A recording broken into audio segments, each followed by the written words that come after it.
오늘 하루를 시작하면서 가장 잘한 생각이 뭐냐면 교회 가야 되겠다. 가장 잘한 생각이고요. 가장 잘하신 행동이 뭐냐면 그 생각을 발로 옮겨서 이 예배당에 나오신 겁니다. 오늘 한영혼 초청잔치를 준비해서 어떠한 이유로든지 우리 예배당에 오신 여러분들을 주님의 이름으로 환영합니다. 신앙이라는 것은 하나님의 부르심과 초대하심에 대한 사람의 응답 행위를 신앙이라고 하는 거예요. 초대하고 불렀지만은 응답하지 않은 분들은 이 자리에 못 나오는 것이고, 응답하신 분들은 이 자리에 참여한 겁니다. 그 응답에 대한 대가를 하나님께서 이 시간에 하늘문을 여시고 부어주실 줄로 믿습니다. 지난 한 주간 저는 일본 오사카에서 인턴 사원으로 있는 제 큰아이를 만나기 위해서 갔습니다. 왜 갔을까요? 만나기 위해서 갔습니다. 왜 갔을까요? 사랑하니까 간 겁니다. 왜 갔을까요? 보고 싶어서 간 것입니다. 3일을 지내고 돌아오려고 하니까 그 녀석이 떠날 때는 잘 갔다 와 했는데, 제가 가서 그 일하는 현장을 보고 오려고 하니까 발걸음이 떼지지 않는 거예요. 그래서 그냥 오사카에서 아들하고 함께 있으려고 하다가 여러분들 때문에 왔어요. 발걸음이 떼지지 않는 거예요. 그리고 돌아올 때에 이제 엔화가 있었습니다. 쓰고 남은 것이 있더라고요. 그 남은 것을 어떻게 했을까요? 자식을 키워본 사람은 압니다. 다 주고 왔습니다. 1엔 하나 남기지 아니하고 다 주고 왔습니다. 아까웠을까요? 안 아까웠을까요? 자기 새끼 주는 것은 안 아깝죠. 남의 새끼 주는 것은 아까울 수 있어요. 제가 또 다 주고 왔다 하니까 속으로 아까워하시는 분들이 있는데 여러분 돈 아니거든요. 다 주고 왔습니다. 아깝지가 않았습니다. 어제는 또 둘째 아들이 잠시 외박을 나와서 교회에 들렸다가 또 장로님하고 권사님들 뵀는데, 어떤 권사님이 또 그런 말을 해요. 둘째 아들이 아비보다 훨씬 잘생겼네. 제가 마음이 삐치고 상해서, 아니 대놓고 그런 말을 어떻게 하나라고 생각을 할 수 있었겠습니까? 아니에요. 야, 권사님 어떻게 그렇게 말씀을 잘하세요? 여러분, 여러분의 자녀가 여러분보다 물론 인격이 덜 된 사람은 어머어머 딸이 훨씬 예쁘다 그러면은 그거 가지고 밥 안 먹고 투정 부리는 철부지 엄마도 있을지 모르겠습니다만은, 딸을 보면서 엄마보다 훨씬 예쁘다고 하고 그 다음에 아들을 보면서 아비보다 훨씬 잘생겼다고 그러면은 그것으로 기분 나빠하는 부모가 없잖아요. 다 좋아하지 않습니까? 여러분, 부모의 사랑이 어떻게 자녀에게 드러나는 것입니까?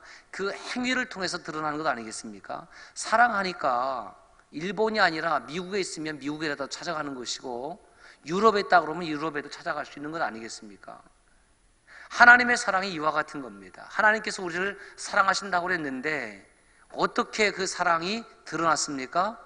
우리와 같은 사람의 모양을 입고 이 땅에 오셨다라는 겁니다.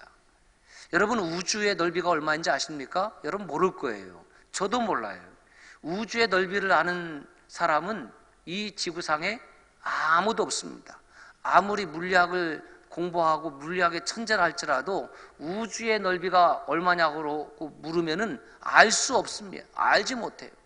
이 광대한 우주 가운데에 정말 귀한 역사가 있었는데, 그것이 뭐냐 하면 창세기 1장 1절 태초에 하나님이 천지를 창조하시니라.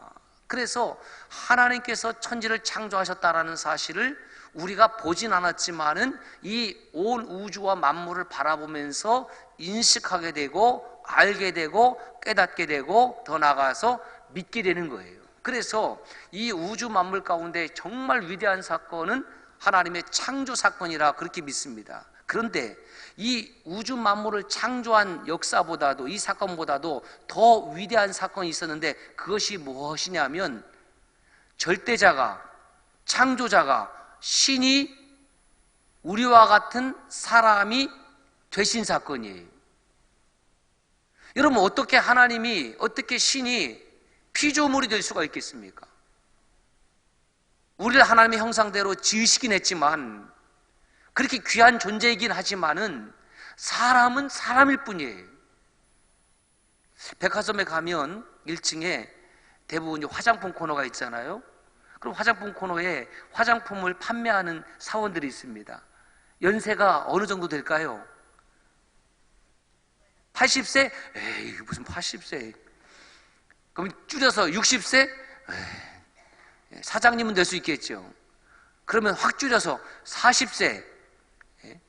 40세에 해당하는 교우들, 여러분들 화장품 판매원으로 써줄까요? 안 써줄까요? 어린 택도 없는 소리 하지 마세요. 이미 40세도 안 돼. 30대 될까요? 안 될까요? 30대 성도님들 대답해 보세요. 써줄까요? 안 써줄까요? 30대도 이미 따라서세요. 갔어. 30대도 이미 갔어요. 20대 정도 돼야지 화장품 판매사원으로 판매하는 것으로 써준다는 거예요. 여러분, 우리가 하나님의 형상대로 지음받은 그렇게 지극히 존귀한 존재지만은 우리의 육신이라는 것은 시간이 지나가면서 낡아지는 것 아니겠습니까? 검은 머리가 흰 머리가 되고, 아무리 안티 링클, 늙지 않는, 주름지지 않는 안티 에이징 그런 화장품을 쓴다 한들 생기는 주름살을 막을 수가 없어요. 막을 수가 없어요. 결국 인생이 늙어져 가는 것이고, 그리고 소멸하는 거예요. 흙이 되는 겁니다. 이렇게 생각하면은, 야, 이거 뭐 인생이 허무한 것 아닌가, 그렇게 생각할 수 있잖아요. 그런데 이렇게 썩어져 가는 인생, 소멸해가는 그 인간의 모습을 누가 입었다? 하나님이 입으셨다니까요. 그래서 이것을 인카네이션 또는 성육신이라는 것은 거룩한 육신이 되었다는 말이 아니라 이룰 성자를 써서 하나님이 사람의 몸을 입고 이 땅에 오셨다라는 이 우주적인 단 하나의 어마어마한 사건이 있었기 때문에 저와 여러분들은 그 성육신의 사건을 믿고 따라가는 거예요. 이것을 성육신이라고 하는 거예요. 창조주가 이 땅에 오신 그분의 이름을 그래서 누구라고 그래요? 예수, 지저스라고 하는 거예요. 이 땅에 오신 우리의 인성을 그대로 입으신 예수님께서 우리를 찾아오신 겁니다. 왜? 사랑하니까. 그래서 요한복음 3장 16절에 어떻게 말씀하고 있습니까? 시작. 하나님이 세상을 이처럼 사랑하사 독생자를 주셨으니 이는 그를 믿는 자마다 멸망하지 않고 영생을 얻게 하려 하심이라. 독생자라는 표현은 이 땅에 사람의 몸을 입고 오신 예수 그리스도를 가리키는 표현이에요. 독생자로 오셨어요. 왜 오셨느냐? 사랑하기 때문에. 우리를 사랑하기 때문에 하나님께서 우리를 찾아오신 사건, 이것을 성육신 사건이라고 이야기를 하는 거예요. 이것을 믿는 것을 성육신 신앙이라고 하는 겁니다. 그래서 요한 사도는 하나님을 이렇게 표현하죠. 요한일서 4장 8절과 16절에 God is love, 하나님은 사랑이시라. 하나님은 사랑이시라. 여러분, 세계에 수없이 많은 종교가 있습니다. 저 다 알지 못합니다. 그러나 제가 아는 것은 어느 종교 시스템, 어느 종교 체계에서도 신이 인간을 찾아온 종교가 없어요. 오직 기독교만이 신이 인간을 찾아왔습니다. 하나님이 사람을 찾아왔습니다. 왜? 사랑의 하나님이기 때문에 그렇습니다. 찾아간다라는 것은 사랑한다라는 것을 말하는 것 아니겠습니까? 그러나 다른 종교 체계에서는 사람에게 나를 찾아오라고 그래요. 신을 찾아가라고 그러고 이야기를 합니다. 만약에 저희 큰아이가 저를 만나기 위해서 오체 투지를 한다거나 아니면 단식을 해서 저를 만난다고 하면 저는 그렇게 하지 말라고 할 거예요. 얘야, 오체 투지할 필요가 없다. 이 아비를 만나기 위해서 단식할 필요가 없다. 네가 어디 있든지 내가 찾아가마. 왜? 아버지니까. 왜? 사랑하니까. 하나님께서 어떻게 사람의 몸을 입고 이 땅에 오십니까? 그것은 사랑 때문에 그렇습니다. 우리를 너무너무 사랑하기 때문에, 하나님의 형상대로 지었기 때문에. 여러분, 자녀를 사랑하는 이유가 무엇입니까? 나 닮았기 때문에. 엄마 반 닮고 아빠 반 닮고. 그래서 사람은 태어나서 결혼을 하고 아를 낳고 키워봐야지 비로소 철이 드는 거예요. 물론 애를 낳고 길러도 철없이 사는 사람이 있기는 있습니다만은, 그 아이를 낳고 키우다 보면, 야, 부모님이 나를 어떻게 사랑했구나, 어떻게 키웠구나, 그것을 깨닫게 되는 것 아니겠습니까? 모든 것을 주어도 아깝지 않고 나 닮은 것 때문에 그렇게 행복하고 기뻐하고, 하나님의 사랑이 이와 같다라는 말씀입니다. 그래서 이러한 사랑을 무슨 사랑이라고 그래요? 십자가의 사랑이라는 거예요. 나를 사랑한 하나님께서 어떻게 나를 사랑해 주셨나? 이 땅에 오셨고 나의 죄값의 문제를 해결해 주셨다라는 사실입니다. 여러분, 이 세상에 태어난 모든 사람은 사실 부모님이 계셨기 때문에 태어난 거예요. 부모 없이 태어날 수 있는 사람은 아무도 없습니다. 그러나 부모가 있고 없고의 문제가 우리 안에 있어요. 부모님 때문에 태어났지만은 어떤 사람의 경우에는 조실부모하는 거예요. 어렸을 때에 부모를 잃는 경우가 있습니다. 무엇이 문제겠습니까? 부모로부터 받아야 될 충분한 사랑을 받고 자라지 못한 그런 아픔이 있는 것이죠. 어떤 사람은 부모님을 만나서 부모로부터 충분한 사랑을 받고 자라는 거예요. 부모의 사랑이 있었느냐, 부모의 사랑이 없었느냐, 이것은 사실은 살아가는 데 있어서 대단히 중요한 문제예요. 그런데 한 걸음 더 나아가면 우리는 하나님 있는 사랑, 아버지 되신 하나님의 사랑을 받고 살잖아요. 이것만큼 위대한 사랑은 없다라는 겁니다. 복음이 무엇입니까? 복음이라는 것은 결국 하나님께서 누구를 사랑하는 거예요? 나를 사랑하는 겁니다. 옆 사람도 사랑하고 뒷사람도 사랑하지만은 하나님이 나를 사랑한다라는 것이 얼마나 귀한 사실인지 몰라요. 그래서 큰아이를 만나기 위해서 몇 주 전부터 계획을 하고 연락을 했더니 이 아이가 스케줄을 만드는데 뭐 어디도 한번 갔으면 좋겠고 무슨 음식도 먹었으면 좋겠고 막 그 스케줄을 짜는 거예요. 갔더니 다 준비해 놨어. 그러고 나서 맛있는 음식도 먹고 뭐 방문한 것도 좀 있습니다. 사랑하니까, 아들도 아버지를 사랑하고 어머니를 사랑하니까 그렇게 그 사랑에 대한 응답의 행위를 하더라는 거예요. 하나님께서 나를 사랑하고 그 사랑에 응답하는 행위가 바로 복음이고 복음의 삶이라는 사실입니다. 요한복음 1장 14절에 보면 요한 사도가 이렇게 고백하고 있습니다. 같이 읽습니다. 시작. 말씀이 육신이 되어 우리 가운데에 거하심에 우리가 그의 영광을 보니 아버지의 독생자의 영광이요 은혜와 진리가 충만하더라. 이것이 복음이에요. 두 번째 복음은 뭐냐면 예수 그리스도께서 내 문제, 특별히 내 죄값을 대신 지불하셨다, 해결하셨다는 겁니다. 여러분, 이 가을에 여러분 주변에서 누구로부터 감사 인사를 못 들은 사람이 있습니까? 감사 인사를 받으려고 하면 간단합니다. 커피 한 잔을 대접하시든지 식사 한 끼만 대접해 보세요. 그 사람이 나 대신 식사비를 지불했다는 것만으로도 감사하다라고 두서너 번은 인사를 받을 수 있게 될 것입니다. 예수 그리스도께서 나의 죄값을 지불했다. 이거 얼마나 귀한 일인지 몰라요. 영원히 감사할 일이 아닐까요? 내가 부지 중에 잘못할 수 있습니다. 부지 중에 사람을 상해할 수 있습니다. 심지어는 사람의 목숨을 빼앗은 일이 있을 수도 있습니다.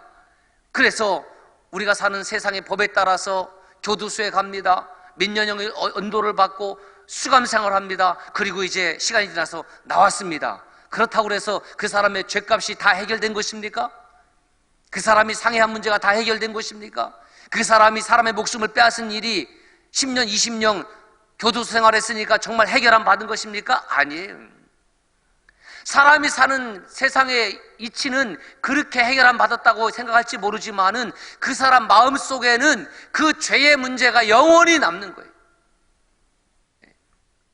그래서 사람들은 이 죄 문제를 이야기하기 싫어합니다. 그러나 우리는 이 죄의 문제를 예수 그리스도로 가져가면 그 예수님께서 십자가에서 나 대신 죽어주심으로 죄값을 지불했다라는 거예요. 그리고 얼마나 감사한 일이냐고요.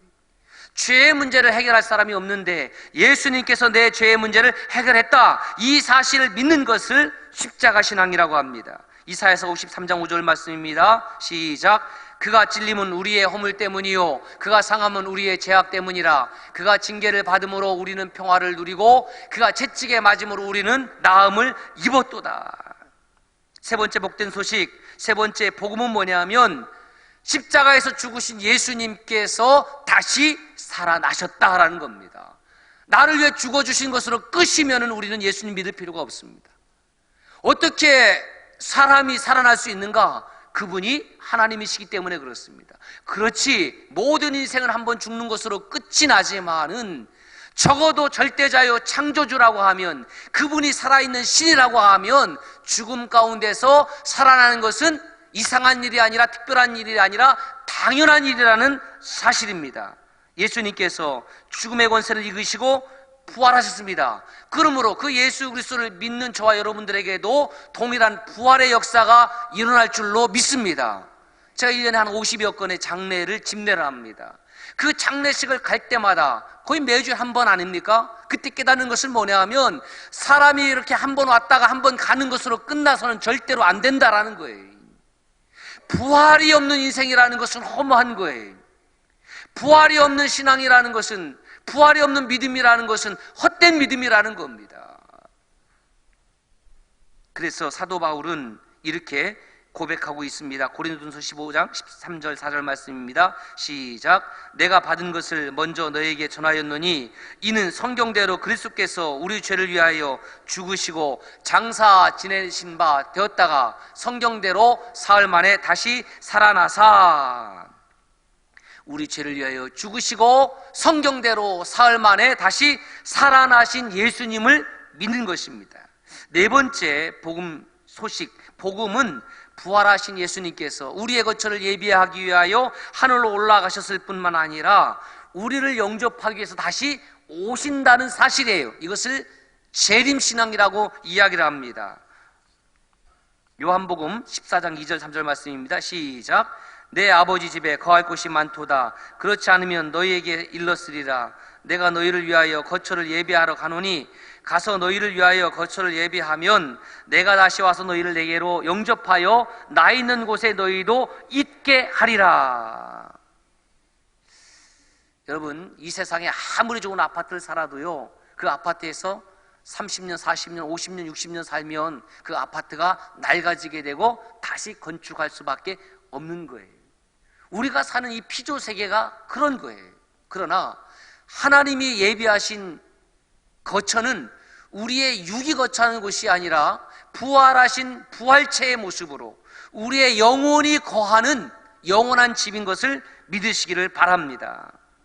오늘 본문 말씀은 바로 이러한 하나님이 있는 인생과 하나님이 없는 인생을 대조적으로 보여주고 있습니다. 베드로와 야고보와 요한이 제9시 오늘 시각으로 환산하면 오후 3시쯤에 예루살렘 성전에 기도하러 올라가다가 성전 미문 아름다운 문 앞에서 구걸하는, 태어날 때부터 걷지 못하는 지체 장애인 한 형제를 만납니다. 그 형제는 습관적으로 구걸했습니다. 한 푼 주세요, 도와주세요, 저를 긍휼히 여겨주세요.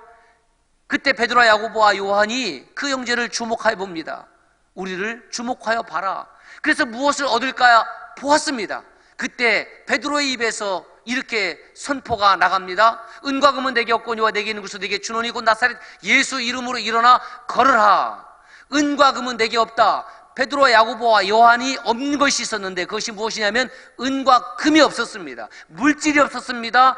돈이 없었습니다. 그런데 있는 것이 있었어요. 무엇이 있었냐면 예수 그리스도가 있었습니다. 자, 보세요. 베드로와 야고보와 요한에게는 예수 그리스도가 있었습니다. 이 지체장애인 형제에게는 무엇이 없었습니까? 물질도 물론 없었거니와 예수 그리스도도 없었습니다. 모르겠어요. 구걸하는 사람들을 보면 이렇게 가다가 이렇게 지폐를 꺼내서 넣잖아요. 그러면 어떻게 하냐면 지폐는 얼렁 쏙 해서 주머니에 넣더라고. 이 구걸하던 형제도 아마 어떤 사람으로부터 도움을 받아서 몇 세계를 가지고 있었을지 모르겠어요. 뭐 은이나 금은 없었겠지요. 조금의 돈은 있었을지 모르겠습니다. 그런데 무엇이 결정적으로 없었냐면 베드로와 야고보와 요한이 소유한 예수님이 없었습니다. 베드로와 야고보와 요한이 원래 이런 사람들이 아니었거든요. 은과 금이 전부인 것으로 알고 지내던 사람들이 예수님을 만나게 되었고, 예수님의 십자가를 경험하게 되었고, 부활을 경험하게 되었고, 성령을 받은 다음부터 이 사람들이 완전히 바뀌어져서 담대하게 누구를 선포하냐면 내게 있는 것을 이야기하는 거예요. 여러분들에게 무엇이 있습니까? 내게 있는 것 중에서 무엇을 자랑할 수 있겠습니까? 그런데 베드로는 선포하는 거죠. 내게 있는 것, 그 있는 것 중에서 첫 번째가 예수 그리스도라는 거예요. 여러분, 저와 여러분들은 예수님을 소유한 사람입니다. 옆에 있는 사람, 뒤에 있는 사람, 앞에 있는 사람이 어떤 사람이냐? 예수님을 소유한 사람, 예수님이 있는 사람이라는 사실입니다. 오른손을 잡아 일으키니 그 형제가 발과 발목에 힘을 얻고 사도들과 더불어 같이 예루살렘 성전에 들어가서 하나님을 찬미했습니다. 여러분, 한 번도 예루살렘 성전에 들어가서 찬미해 본 적이 없습니다. 그 입으로는 처음부터 끝까지 한 푼 주세요 구걸하던 인생이었습니다. 남에게 긍휼을 구하던 인생이었습니다. 보세요, 동시간대에 같은 장소에서 어떤 사람은 기도하러 올라가요. 기도하러 올라간다는 말은 무슨 말입니까? 영적인 일에 힘쓴다라는 거예요. 사랑하는 여러분, 먹는 것 얼마나 중요합니까? 입는 것 얼마나 중요합니까? 쓸 것 얼마나 중요합니까?만은 그것이 전부가 아니라는 거예요. 사람이 떡으로만 사는 것이 아니고 빵으로만 사는 것이 아니고, 빵도 중요하고 떡도 중요하지만은 우리는 영적인 존재이기 때문에 하나님의 입에서 나오는 하나님의 말씀으로 사는 줄로 믿습니다. 신기하게도 빈 마음으로 왔습니다. 슬픈 마음으로 왔습니다. 괴로운 마음으로 왔습니다. 아픈 마음으로 나왔습니다. 그런데 내 귀에 하나님의 말씀이 선포되고 들려지기 시작하면 이상한 현상이 일어나는데 내 생명이 역사하는 거예요. 내 영혼이 깨어나기 시작하는 거예요. 내 영혼이 하나님을 인식하고 우러러보고 찬송하기 시작을 하는 겁니다. 바로 이 형제가 그랬습니다. 먹는 것이 중요했습니다. 정말 중요했습니다. 구걸해서 먹고 살아야 됐습니다. 그것이 아니면 죽을 수밖에 없는 절박한 삶을 살았는데, 신기하게 예수 그리스도가 선포되고 그 속에 예수 그리스도가 들어가니까 그의 육신이 치유되고 회복되었을 뿐만 아니라 그것으로 끝난 것이 아니라 그의 영혼이 예수 그리스도가 하나님 것을 깨닫게 되었고 하나님의 성전에 들어가서 하나님을 찬미하는 사람으로 바뀌어지게 되었다라는 거예요. 같은 장소에서 같은 시간대에 어떤 사람은 하나님을 찬미하러 올라가고 기도하러 올라가는데 나는 거기서 구걸만 하던 인생 아니었습니까? 그런데 그 사람도 같이 사도들과 더불어서 같은 시간대 같은 장소에서 하나님을 찬송하는 인생으로 바뀌어지게 되었으니 이 사람이 하나님의 구원을 받은 것임에 틀림없다라는 것이죠. 얼마나 감격스러운 일입니까? 사도들과 이 형제에게는 무엇이 있고 무엇이 없었습니까? 베드로와 야고보와 요한에게는 물질은 없었지만 예수님은 있었습니다. 이 형제에게는 물질이 조금 있었는지는 모르지만 예수님이 없었습니다. 그렇습니다. 이 세상의 모든 사람들을 두 부류로 나눈다고 하면 예수 그리스도가 있는 인생이 있고 예수 그리스도가 없는 인생이 있습니다. 며칠 일본에 가서 머물면서 일본 음식을 잔뜩 먹었더니 어떤 음식이 생각날까요? 그래도 우리나라 음식이죠. 일본으로 생각난 음식이 무엇이었을까요? 여러분, 무엇이에요? 김치찌개. 저는 라면이었어요. 라면. 그래서 라면 얘기를 했더니 2부 예배 때 라면 사랑 간판이 라면 사랑이에요. 라면 사랑 사장님이 나오셔서 등록했어요. 제가 그랬어요. 성경에 예수님께서 라면을 먹었다는 기록이 없다. 성경에 라면도 없다. 그래서 제가 라면 이야기를 꺼내는 것은 제가 처음 꺼내는데 세상에 라면 사장님이 나오셔갖고 라면 얘기를 했으니 얼마나 기뻤을까요? 목사님, 우리 집 라면 엄청 맛있습니다. 김밥도 맛있다는 거예요. 그래서 공항에 내려서 라면을 먹어야 되겠다. 그래서 찾아보니까 청주공항 근처에는 라면집이 없어요.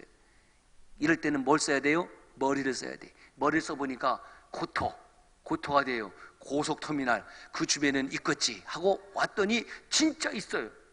그랬더니 보니까 천국이라는 간판이 보이는, 교회에서만 천국 얘기를 한 줄 알았더니 여기도 천국이 있구나. 그 천국에 들어갔어요. 무슨 천국? 김밥 천국. 그래갖고 라면하고 떡볶이하고 김밥하고 3종 세트를 아내하고 시켜서 둘이 배 터지게 먹었어요. 다 먹었어요. 밤 10시가 넘어가고. 그리고 자려고 그랬더니 속이 부대껴서 잠은 안 왔는데 그래도 행복했어요. 자고는 일어났더니 눈탱이가 밤탱이에 탱탱 벗어요. 반찬으로 뭐가 나왔냐면은, 권사님 너무 웃지 마야 돼요. 김치하고 단무지가 일본어로 뭐예요? 닭광데스. 닭광. 그 얼마나 그 단무지하고 그 김치를 보면서 막 감격스럽고 감사가 넘쳤는지. 왜 그런고? 일본에 가서 식사를 하는데 단무지를 우리는 보통 이렇게 썰어갖고 동그란 거 하나씩 주잖아요. 웬만하면 좀 이쁘게 보면 반으로 썰기도 하지만은, 그러면은 여러분 단무지를 하나를 집으면은 그걸 한 입에 쏙 넣어요? 아니면 두 번, 세 번에 걸쳐서 잡숴요? 예, 저는 한 번에 먹습니다. 뭐 동그라면 한 번, 반에도 한 번 쏙 넣거든요. 그런데 일본에 가서 그 단무지를 보니까 반으로 가른 것 두 쪽이 나와요. 그 한쪽을 가른 거예요, 하나를. 그래서 다시 시켰네. 다시 시켰더니 두 쪽이 다시 나오는데 그게 얼마냐면 우리나라 돈으로 600원이에요. 여러분 600원 있으신가 본데 안 놀라는데요. 여러분 식당에 가서 단무지 반쪽 된 거 두 개를 600원 주고 추가시키려 했더니 이게 얼마나 소중하고 아까운지, 그래서 난생 처음 반쪽을 3번에 걸쳐서 쪼개서 먹었어. 제가 셌어요. 이렇게 조금씩 아까워갖고. 예? 그런데 우리나라에 오니까 그냥 단무지를 막 뭉텅이로 주는 거야. 또 달라고 그래도 돈 달라고 안 해. 김치를 또 달라고 그래도 갖다 줘요. 얼마나 감사가 넘치든지. 그래서 여기는 천국이 많다. 왜냐하면 내가 감사가 넘쳐나는 곳이니까. 이 천국이 그런 곳 아니겠어요? 감사가 넘쳐나면 천국이죠. 김밥을 먹고 떡볶이를 먹으면서 감사가 넘쳐났으면은 그 김밥 천국 많구나. 이거 이름을 잘 줬는데. 우리 교회는 예수 천국인 줄로 믿습니다. 예수님 때문에 감사가 넘쳐나면 천국 아니겠습니까? 여러분, 왜 우리 일상의 생활 속에서 감사가 없는지 아십니까? 우리가 너무 당연한 것으로 받아들이기 때문에. 먹는 것도 당연히 먹을 것이고, 입는 것도 당연히 입는 것이고, 누리는 것도 당연히 누리는 것이고, 당연한 것으로 생각하니까 감사가 없어져 버려요. 사라져 버려요. 그런데 내가 먹고 입고 쓰고 누리는 모든 것이, 이것이 당연한 것이 아니구나. 우리 일상의 건강도 당연한 것이 아니구나.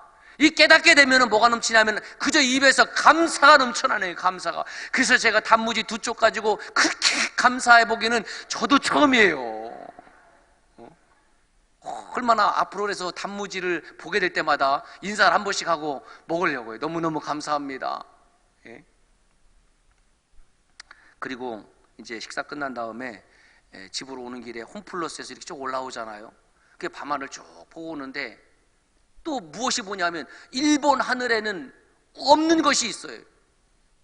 일본 하늘에는 분명히 없는 것이 우리나라 오니까 그 밤하늘에 보여지는 것이 있더라고요.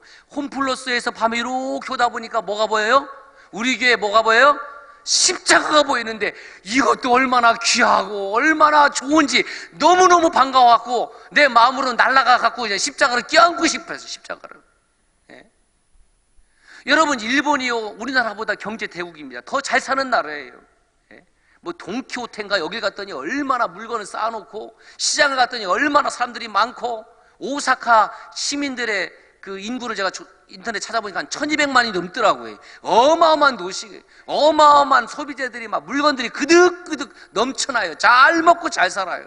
그런데 그들 가슴 속에 무엇이 없냐면 예수가 없어요. 그들이 바라보는 하늘에는 십자가가 없어요. 그런데 우리나라 오니까 그 밤하늘에 뭐가 보입니까? 십자가가 보이는, 십자가가. 여러분, 우리는 십자가가 있는 나라입니다. 할렐루야. 저와 여러분 가슴 속에는 십자가가 있는 사람이에요. 예수가 있는 사람이에요. 뭐 일본 사람들이 우리보다 더 잘 읽고 더 잘 먹는지는 모르겠지만은 적어도 우리 속에는 무엇이 있다? 예수님이 있다라는 사실입니다. 여러분, 인생도 마찬가지입니다. 오늘 베드로와 야고보와 요한은 예수님이 있었어요. 만난 이 형제에게는 예수님이 없었습니다. 그런데 베드로의 입에서 예수님이 선포되었을 때에 그 예수님이, 베드로와 야고보와 요한을 사랑했던 그 예수님이 이 장애 형제에게 임재한 거예요. 예수님을 소유한 사람으로 바뀌어지게 되었고, 한 푼을 구걸하던 사람이 예루살렘 성전에 들어가서 하나님을 찬송하는, 찬미하는, 영적으로 깨어난 사람, 구원받은 사람이 되었다라는 사실입니다. 오늘 교회 처음 나오신 우리 형제 자매 여러분, 우리 성도 여러분, 인생의 참된 가치와 의미와 기쁨은 예수님 없는 인생에서 예수님 인생으로 바뀌어질 때에 일어나는 줄로 믿습니다. 그러므로 모든 사람은 예수님을 만나야 돼요. 예수님을 만나야 돼요. 밤하늘에 십자가가 비춰줘야 돼요. 그 나라가 하나님 보시기에 기쁜 나라예요. 그 나라가 하나님 보시기에 복받은 나라예요. 그래서 이렇게 정리해 보았습니다. 세상에 모든 것이 다 있어도 예수님이 없으면 아무것도 없는 인생으로 끝날 것이고, 세상에 좀 부족한 것이 있게 살아도 예수님이 있으면 절대로 부족한 것이 없는 인생이구나. 예수님 없는 인생에서 예수님 있는 인생으로 오늘 시작하시기를 바랍니다.